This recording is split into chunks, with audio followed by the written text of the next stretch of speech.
الحمدللہ وحدہ لا شریک لہ والصلاة والسلام علی من لا نبی بعدہ۔ قربانی میں ذرا یہ بات ذہن نشین فرما لیں کہ کس وقت کرنی ہے اور کس دن کرنی ہے، یعنی دن کون سا ہو اور وقت کون سا ہو۔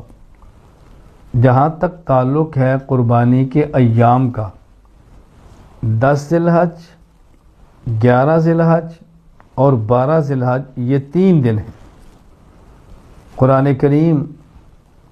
سورۃ الحج آیت نمبر 28 اللہ تعالیٰ فرماتے ہیں وَيَذْكُرُ اسْمَ اللَّهِ فِي أَيَّامٍ مَّعْلُومَاتٍ، چوپایوں پر مقررہ ایام میں اللہ کا نام لو، یعنی اللہ کے نام پر مقررہ ایام میں جانوروں کو ذبح کرو، اللہ کا نام لے کر ذبح کرو۔ اس آیت کے تحت تفسیر ابن ابی حاتم الرازی میں ہے، حضرت عبداللہ بن عمر رضی اللہ تعالیٰ عنہ فرماتے فالمعلومات یوم النحر و یومان بعدہ،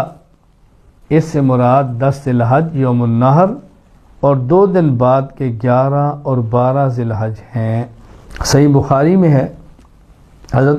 سلمہ بن اکوع رضی اللہ عنہ فرماتے ہیں رسول اکرم صلی اللہ علیہ وسلم نے فرمایا